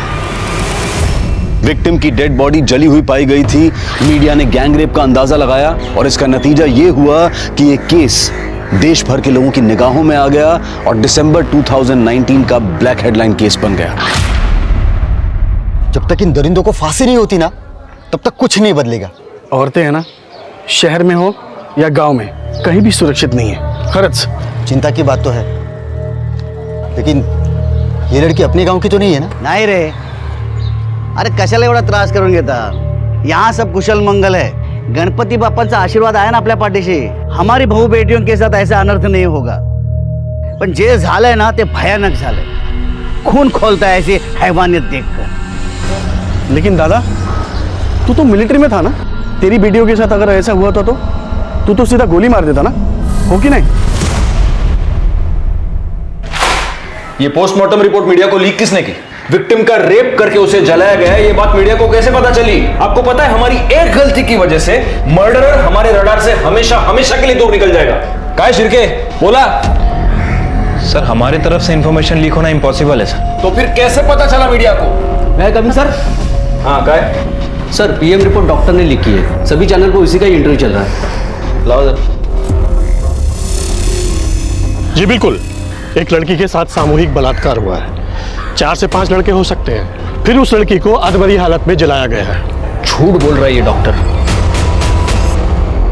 डॉक्टर मुझे लगता है ये केस बिल्कुल अलग है। ये आप कैसे कह सकते हैं? क्योंकि लड़की का रेप नहीं हुआ है। देखिए, आप मेरे तजुर्बे के साथ मेरे प्रोफेशन पर भी सवाल उठा रहे हैं इंस्पेक्टर साहब। बिल्कुल उठा रहा हूं, क्योंकि तजुर्बा मेरा भी है और मेरा तजुर्बा ये कहता है कि लड़की का सिर्फ मर्डर हुआ है, इसलिए बॉडी की पहचान ना हो, इसलिए उसकी बॉडी का सिर्फ चेहरा और ऊपरी हिस्सा जलाया गया है। अगर रेप हुआ होता तो पूरी की पूरी लाश जलाई जाती रेप का सबूत मिटाने के लिए। दूसरी बात, अगर लड़की को जिंदा जलाया जाता तो लड़की शोर मचाती, चीखती, उसकी आवाज कोई सुनता, लेकिन किसी ने उसकी आवाज नहीं सुनी। इसका मतलब लड़की को पहले मारा गया और फिर जलाया गया। ये आपकी बनाई हुई कहानी है। शिर्के, बॉडी को इस हॉस्पिटल से दूसरे हॉस्पिटल शिफ्ट करो, दोबारा पीएम रिपोर्ट करेंगे। लेकिन आप ये कैसे कर सकते हैं? मैं बिल्कुल कर सकता हूं, बस आप दुआ कीजिए कि आपकी रिपोर्ट इस दूसरी रिपोर्ट के साथ मैच हो, वरना आपको पता चल ही जाएगा कि मैं क्या क्या कर सकता हूं। चला शिर्के। पुलिस पर मीडिया और डिपार्टमेंट के सीनियर्स दोनों का प्रेशर बढ़ने लगा। पुलिस ने पूरे नागपुर शहर में तहकीकात की, हिस्ट्री शीटर्स, रोड रोमियोज को गिरफ्तार किया, लेकिन कोई कामयाबी हाथ नहीं लगी।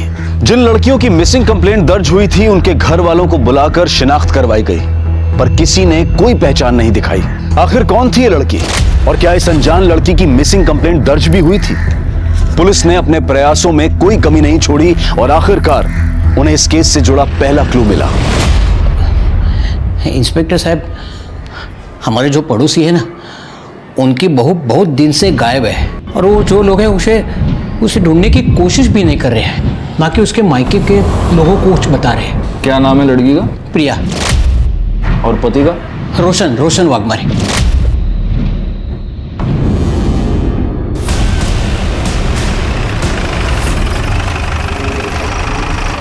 जो भी है वो सच सच बता दो, पुलिस को गुमराह करने की कोशिश मत करना, वरना हमारे पास बहुत तरीके हैं सच उगलवाने के जो आप सह नहीं पाओगे।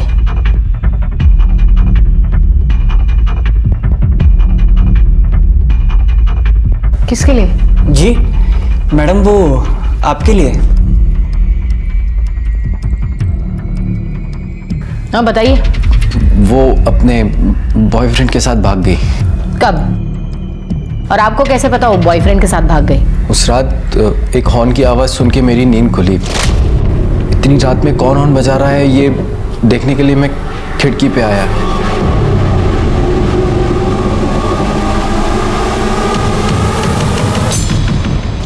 एक मिनट, आपकी बीवी और आप एक कमरे में एक दूसरे के आजू बाजू में सोए थे और आपको पता ही नहीं वो भाग गई? नहीं, वो उस रात मैं दूसरे कमरे में सोया था। क्यों? मेरा व्रत था इसलिए। क्या हम ये कहानी मान ले? आपकी बीवी भाग गई, कंप्लेन क्यों नहीं लिखवाई? वो कैसे बताते? बदनामी से किसे डर नहीं लगता है, और हमारी बहू तो उसके आशिक के साथ भाग गई ये जानने के बाद तो गांव वाले हमारा जीना मुश्किल कर देते।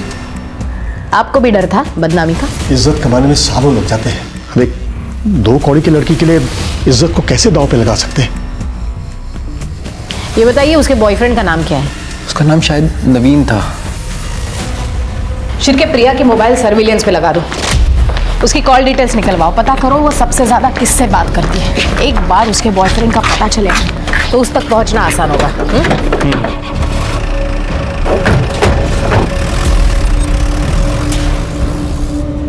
मैम, मुझे लग रहा है कि हम गलत दिशा में जा रहे हैं। मुझे नहीं लगता। डेड बॉडी का और प्रिया का कुछ ना कुछ संबंध है। मैडम, प्रिया के बारे में कुछ पता चला? हाँ काका, वो अपने बॉयफ्रेंड के साथ भाग गए। नहीं मैडम, नहीं, वो लोग झूठ बोल रहे हैं। रोशन की ये दूसरी शादी है। पहली शादी इसी लड़की के बड़ी बहन से हुई थी, जो कि 2 महीने नहीं टिकी। वो अपने घर वापस चली गई। क्यों? वो तो मालूम नहीं, लेकिन दोनों लड़कियों के साथ जरूर कुछ गलत हुआ है। आपको उन लड़कियों का घर पता है? हाँ, जो गलत है वो गलत ही है ना बेटा, रोक दे ये सब, नहीं तो तुम्हारे साथ साथ पूरा घर बर्बाद हो जाएगा। रोशन, देखो पुलिस घर के चौखट तक आ पहुंची है ना, बंद कर दे ये सब। मां, मुश्किल है। अरे मैं तुम्हारे लिए दूसरी लड़की देखती हूँ। रोशन सुन, किस्मत से ज्यादा किसी को क्या मिला है मैडम? मेरी दोनों बेटियों की किस्मत ही खराब। ये सब उस रोशन की वजह से ही हुआ है। उसने और उसके परिवार ने मिलकर मेरी दोनों बेटियों की जिंदगी बर्बाद कर दी। मैडम, मुझे ये बताइए, आपकी बेटी प्रिया, उसने भागने से पहले आपसे बात की थी? प्रिया? ये खबर मुझे आपसे पता चली। ये बताइए, आपकी दूसरी बेटी चित्रा कहाँ है? नागपुर, मुंबाशी के आश्रम में। क्यों? मैडम, उसे बहुत सदमा लगा था। जब उसकी शादी टूट गई तो वो कुछ अजीब सी हरकतें करने लगी थी। पूरा पूरा दिन स्मशान में बैठ जाती थी। क्या चल रहा है सब यहाँ पे? धीरे धीरे ये बात सारे गांव में पता चली तो सारे लोग उसके बारे में बात करने लगे। हर कोई उसे डरने लगा है। सुना है जिसके साथ उसका झगड़ा है उसके ऊपर काला जादू करती है चित्रा। देखिए, मेरे बेटे की वजह से आप लोगों को जो तकलीफ हुई है, क्या करता मैं तुम्हें सगन माफी मांगता हूँ। दिनकर बाबू, माफी मांगने से कुछ नहीं होगा। आप हम सबसे वादा कीजिए गांव वालों से कि आप आपकी बेटी को गांव के बाहर छोड़ के आएंगे, नहीं तो पंचायत फैसला करेगी। क्यों गांव वालों? चलो रे, चलो। ओ भाऊ, देवा, आता काय करायचं? पूरे गांव वालों के साथ कैसे लड़ेंगे? इसीलिए तो कब से कह रही हूँ, सन्यासी बनना है मुझे, मुंबा जी के आश्रम में छोड़ो, फिर कोई कुछ नहीं कहेगा। हमें उसकी फिक्र थी मैडम, इसलिए इन्होंने छुट्टी ली और उसे मुंबा जी के आश्रम छोड़ा। कहाँ काम करते हैं आप? न्यू लाइफ बैंक में मैं सिक्योरिटी गार्ड हूँ। मुझे चित्रा का नंबर चाहिए। हाँ, देता हूँ मैं। वैसे वो मुंबा जी का आश्रम है कहाँ? रामटेक। शिरके, कैसी लगी कहानी? काफी इंटरेस्टिंग थी। अब पता करो कहानी में सच कितना है, झूठ कितना है। चित्रा के साथ साथ दिनकर का मोबाइल भी सर्विलेंस पे लगा दो, तब पता चलेगा दिनकर ने चित्रा को सच में मुंबा जी के आश्रम में छोड़ा था या सिर्फ कहानी बनाई थी।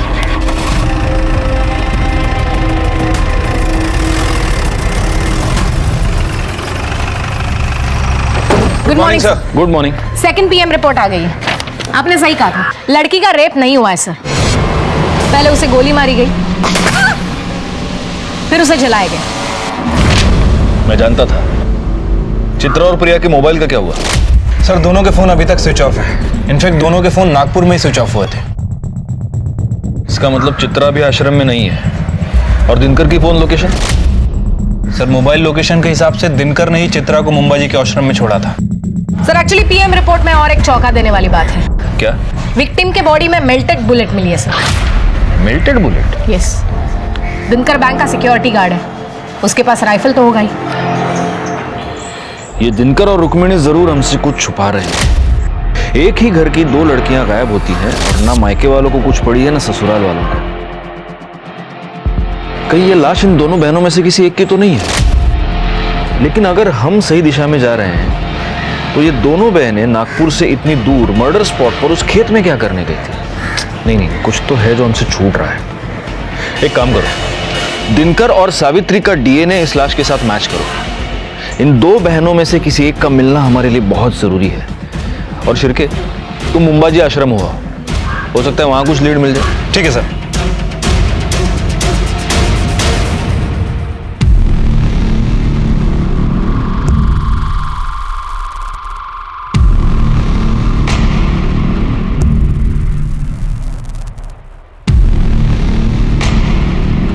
बाबा जी की जय हो। जय हो। ये आपके लिए। बढ़िया। बाबा जी, हम चित्रा के मामा मामी हैं। चित्रा अक्सर यहाँ पे आती थी, आपको तो पता ही होगा। बहुत होनहार छात्र थी हमारी। उसे हमेशा कुछ न कुछ नया सीखने की चाहत थी। बहुत मानती थी मुझे। उसे तांत्रिक विद्या सीखनी थी, इसलिए यहाँ आई थी। अच्छा, तो अभी चित्रा कहाँ पे है बाबा जी? पता नहीं बेटा। आप यहाँ आने जाने वाले लोगों का रिकॉर्ड तो रखते ही होंगे बाबा जी। बेटा, ये भगवान का घर है। यहाँ हर कोई अपनी मर्जी से आता है, अपनी मर्जी से चला जाता है। हाँ, वो बात तो है। आपने कहा कि वो आपकी होनहार छात्रा थी, तो फिर उसने आपको तो बताया होगा कि वो कहाँ गई है या फिर कहाँ जा सकती है। आप उसकी बहन से पूछ लीजिए, वो उसके पास रहेगी। तो बाबा जी, प्रिया भी यहाँ आती थी? हाँ, कभी कभी आती थी। अभी हाल ही में कुछ दिनों पहले आई थी। क्यों बाबा जी? अब इतना तो पता नहीं बेटा, लेकिन दोनों काफी दुविधा में थी। शायद कुछ पैसों का मामला था। चल निकल यहाँ से। अब काय को आई है मेरे पास पैसे मांगने? हाँ, जब तेरे को चिल्ला चिल्ला कर बोल रही थी कि मत कर उससे शादी। अरे शुक्रिया तो तुझे मेरा करना चाहिए। मेरी वजह से तू शादी से बाहर आ पाई है। अगर मैं नहीं होती तो अभी तक तू वही सड़ रही होती। अच्छा, इतना प्यार? चल चल, झूठ मत बोल। बढ़िया ये एहसान करने वाली। और एक बात याद रख, मैंने नहीं बोला था तुझे उस दलदल में जाने को। हाँ, अब गई है ना तो खुद ही बाहर निकल। हाँ हाँ, निकल जाऊं।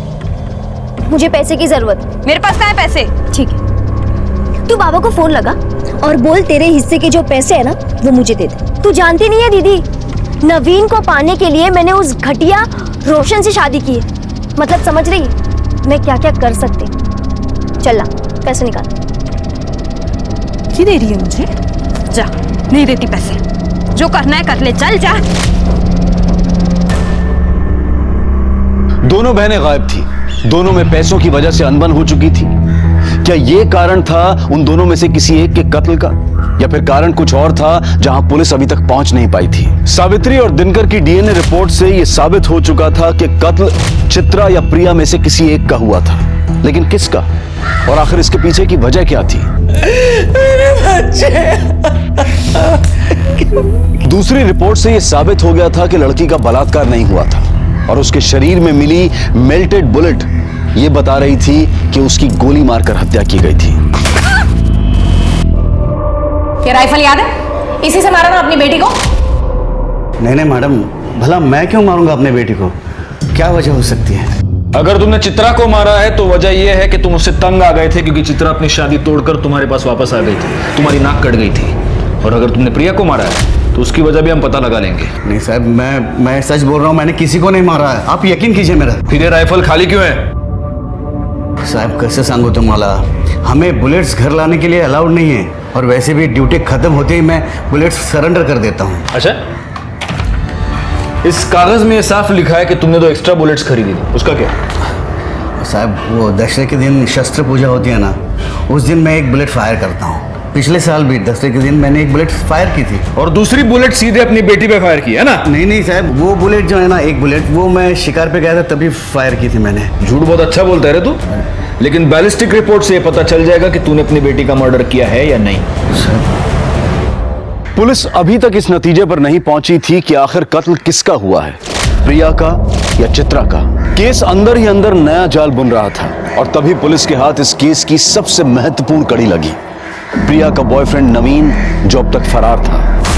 प्रिया की शादी होने के बाद तुम्हारा उसमें इंटरेस्ट खत्म हो चुका था, लेकिन प्रिया सिर्फ तुम्ही से शादी करना चाहती थी, और वो इसलिए तुमसे जबरदस्ती कर रही थी। उससे तंग आकर तुमने प्रिया का मर्डर कर दिया, और उसकी लाश कोई ना पहचाने इसलिए उसकी लाश को जला दिया। ये हमको पता है। अब तुम सिर्फ इतना बताओ कि वो राइफल कहां से लाए थे। नहीं सर, मैंने कुछ नहीं किया सर, और प्रिया जिंदा है। क्या? प्रिया जिंदा है? हाँ सर, और हम दोनों ने शादी भी कर ली है। सर, प्रिया के आई बाबा ने उसकी शादी रोशन से तय की थी। और इसके बावजूद तुमने प्रिया से शादी की? हाँ सर, उसके शादीशुदा होने के बावजूद भी मैंने उससे शादी कर ली, क्योंकि सर उसने जो मुझे दिखाया सर, वो देख के मैं हैरान हो गया था। प्रिया तू काम आजा आगे लग लिया। नवीन, तुम इतना सोच क्यों रहे हो? अब जल्द से जल्द हम भाग जाते हैं, फिर सारी जिंदगी हम साथ में रहेंगे। नवीन, काय झालंय तुला? कुछ बोलता क्यों नहीं है तू? देखो प्रिया, मैं तुम्हारे साथ नहीं आ सकता। तुम्हारी शादी को बहुत दिन हो चुके हैं। नवीन बग, मेरे और रोशन के बीच में कभी कुछ नहीं था और ना ही कुछ हुआ है। तुम कहना क्या चाहती हो? मैं तुझे कुछ दिखाती हूँ। ये बग।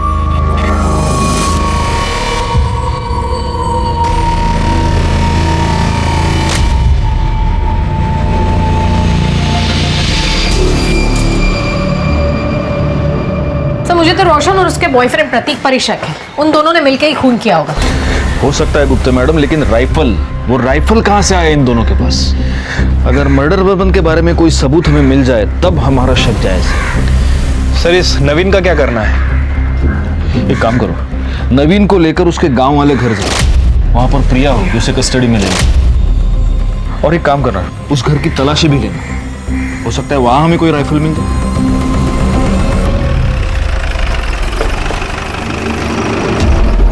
कौन सा घर है? सर वो वाला। नवीन, अंदर चेक करो जरा। प्लीज। प्रिया कहाँ है? कल रात तक तो प्रिया यही थी, लेकिन वो चली गई। कहाँ चली गई? कुछ बता के तो गई होगी ना। हाँ, उसने कहा नवीन का फोन आया था और वो गई। सर, अंदर प्रिया नहीं है। मुझे लगा कि नवीन ने उसे बुलाया होगा। मतलब प्रिया के पास मोबाइल फोन है? जी। तुम्हारा फोन दो। ये फोन कस्टडी में रखो, आज नहीं तो कल प्रिया जरूर इसे फोन करेगी। प्रिया जिंदा है क्योंकि अभी अभी 4-5 घंटे पहले वो नवीन के घर से भागी है। इसका मतलब मर्डर चित्रा का हुआ है। लेकिन प्रिया ने कुछ किया ही नहीं है, तो वो भागी क्यों? हो सकता है प्रिया ने ही चित्रा का मर्डर किया हो, वजह कुछ भी हो सकती है। सर, लेकिन रोशन को चित्रा से प्रॉब्लम थी, क्योंकि उसे लड़कियों में कोई दिलचस्पी नहीं। सर, शहर में जिन लोगों के पास लाइसेंस राइफल है, ये उसकी लिस्ट है।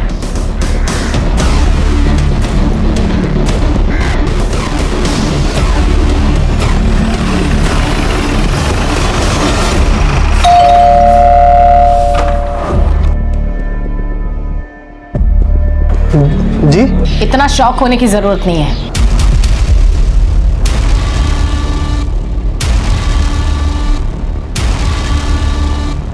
तुम्हारे और रोशन के निजी मामलों के बारे में हमें पता चल गया है। मतलब ये कि तुम्हारे पास लाइसेंस राइफल है? हाँ सर। लेकर आओ। अभी लेकर आता हूँ।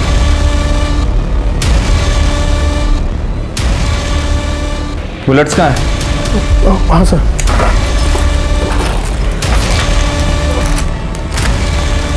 इसमें तो सिर्फ 2 ही बुलेट्स हैं। हमारे पास इंफॉर्मेशन है तुम्हारे पास 3 बुलेट्स थी। हाँ मैडम, वो 1 बुलेट मिल नहीं रही है। मिल जाएगी बुलेट भी, और तुम्हारा बयान भी कि खून तुमने किया है। अगर इस राइफल से बुलेट चली है तो बुलेट जरूर मिल जाएगी। तब तक तुम हमारे मेहमान बनो। इस राइफल को बैलिस्टिक रिपोर्ट्स के लिए भेजो।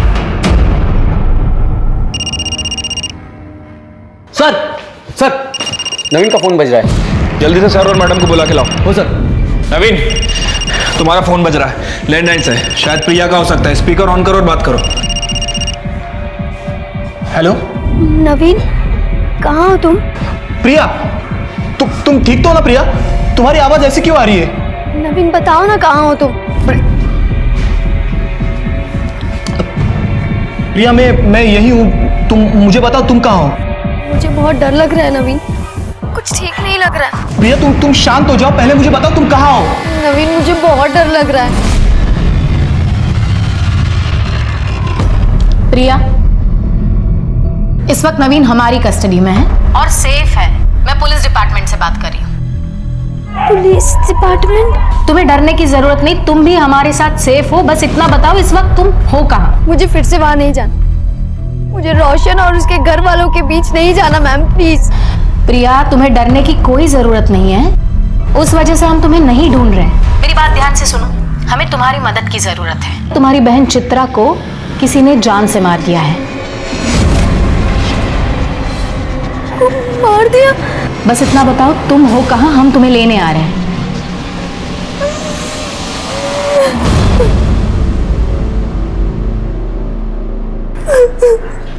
अब हमें बताओ तुमने चित्रा को क्यों मारा?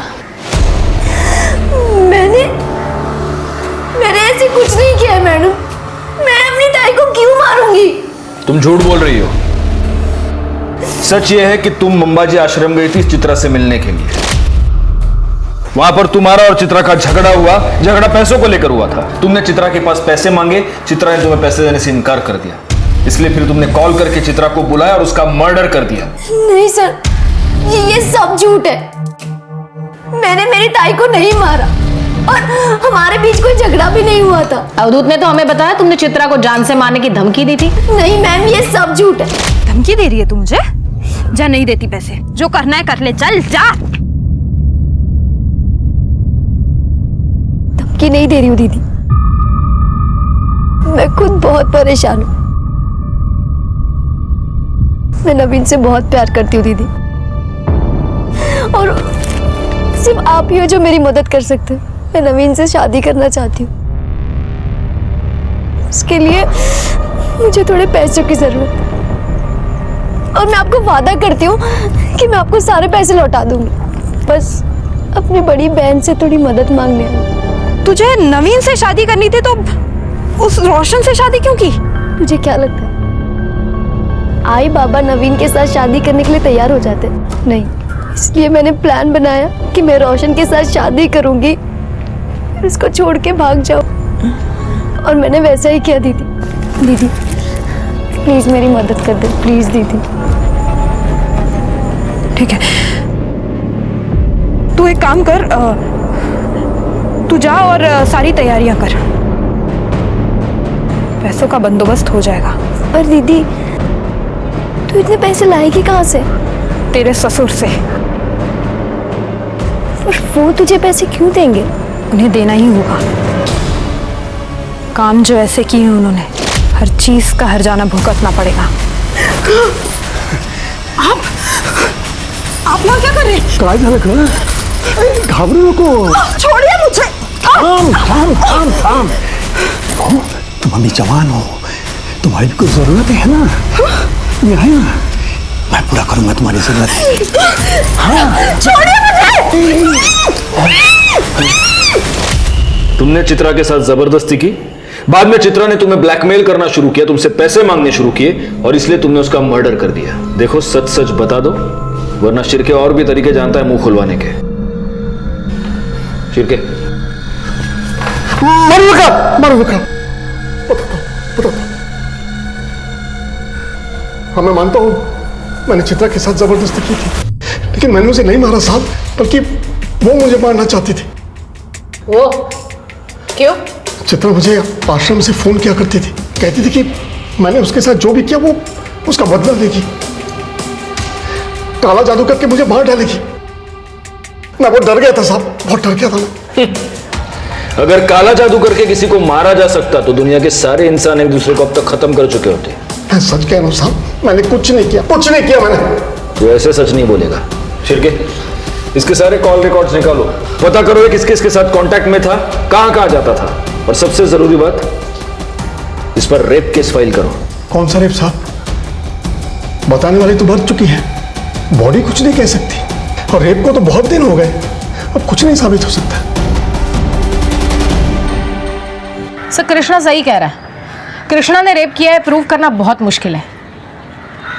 लेकिन हमें कोशिश तो करनी होगी। एक बात बताइए, आसपास के जितने भी पेट्रोल पंप्स हैं उसके सीसीटीवी फुटेज आपने चेक किए? जी सर, लेकिन ऐसा कोई भी नहीं जो लास्ट कुछ दिनों में किसी भी पेट्रोल पंप से कैन से पेट्रोल लेके गया हो सकता है उसने बाइक में या कार में पेट्रोल भरा हो और वहां से कैन में डाला हो सकता है सर। Ballistic report. इस रिपोर्ट के मुताबिक दिनकर की राइफल से कोई बुलेट फायर नहीं हुई, लेकिन प्रतीक की राइफल से हुई है। सर प्रतीक के घर से हमने जो राइफल बरामद की थी उसमें से एक बुलेट मिसिंग थी। क्यों मारा तुमने चित्रा को?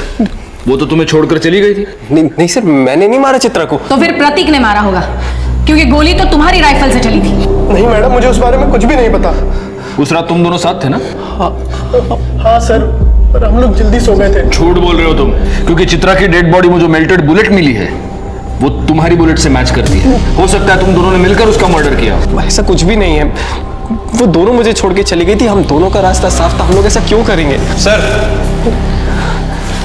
सर एक मिनट, कुछ बताना है आपको।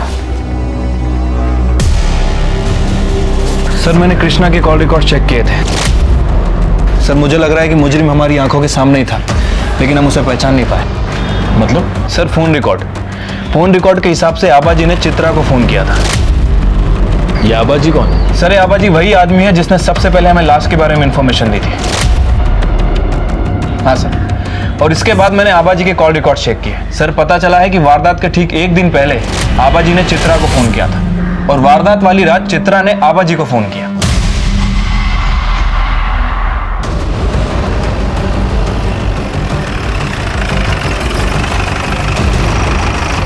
शिर्के, घर की तलाशी लो। मैडम मैडम मैडम बताइए ना क्या हुआ? क्या हुआ, कब हुआ, कैसे हुआ, सब पता चलेगा तुझे। पकड़ून ठेवायला। अरे मैडम माझं ऐका ना।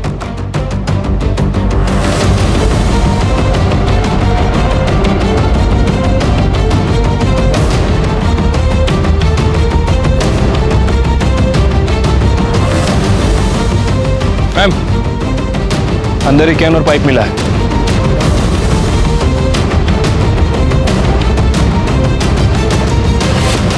मैंने चित्रा को नहीं मारा साहब।